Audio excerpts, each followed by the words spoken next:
Ministère de la Justice. Tout ce qu'il faut savoir sur l'affaire ACM.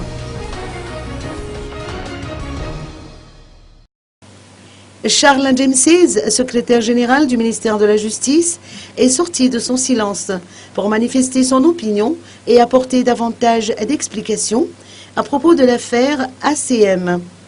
Une conférence de presse a été donnée à cet effet dans son bureau de Faravouitch. La procédure judiciaire concernant ce dossier, qualifié de sensible, est actuellement en cours. Comme je l'appelle, a débuté à partir de la plainte de l'aviation civile de Madagascar. Il a porté plainte parce qu'un aéronef a survolé le ciel de Madagascar et a atterri en Tirabé sans autorisation. C'est l'article L7.1.1-22 du Code de l'aviation civile de Madagascar, ainsi que l'article 82 alinéa 3 et l'article 83 alinéa 2 du Code pénal qui sanctionne cette infraction. L'aviation civile de Madagascar a porté plainte contre le personnel navigant et tous leurs complices. La complicité est prévue par l'article 59-60-61 et c'est pour ça que les agents de l'aviation civile de Madagascar et ainsi de suite ont été déférés au tribunal d'Antsiranana et placés sous mandat de dépôt par le juge d'instruction. Le juge d'instruction a agi comme d'habitude parce que l'article 13 de la Constitution stipule que la règle est la présomption d'innocence, mais juste en dessous, il édicte la détention préventive et l'exception. L'article 333 du Code de procédure pénale autorise le juge et dicte aussi que la détention préventive est une mesure exceptionnelle. Et l'article 273 du Code de procédure civile autorise le juge d'instruction à placer sous mandat de dépôt à titre de détention préventive pour nécessité de l'enquête où il pourrait y avoir une subordination de témoins, destruction de preuves. Pour la bonne administration de la justice, le Code de procédure pénale autorise le juge d'instruction à placer sous mandat de dépôt s'il le juge utile. Les 4 agents de l'ACM, avec Jean-Marc Koumba, que ce sont vos confrères qui ont dit qu'il a été cité par ses co-détenus, et c'est pourquoi ils ont été placés par le juge d'instruction sous mandat de dépôt.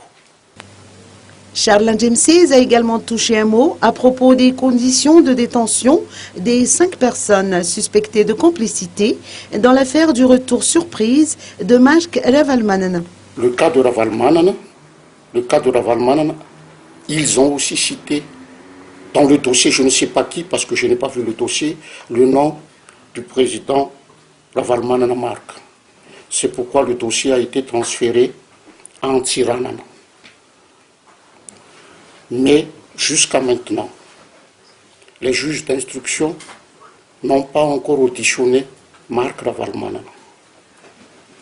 Donc, selon l'article 111 du Code de procédure pénale, le juge d'instruction ne peut pas placer sous mandat de dépôt quelqu'un qu'il n'a pas au moins auditionné pour la première comparution.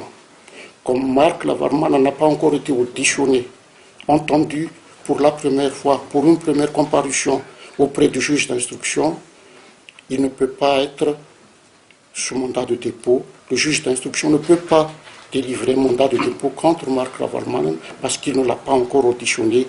C'est la preuve.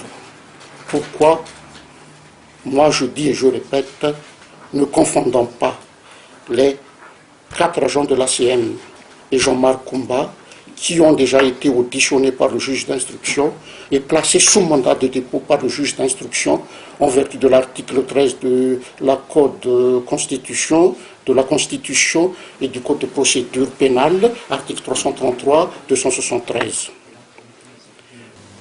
Marc Ravalman n'a pas encore été auditionné par le juge d'instruction, a fait savoir ce SG du ministère de la Justice. L'ancien président de la République a fait l'objet d'une mesure administrative et son cas ne relève donc pas du domaine du ministère de la Justice.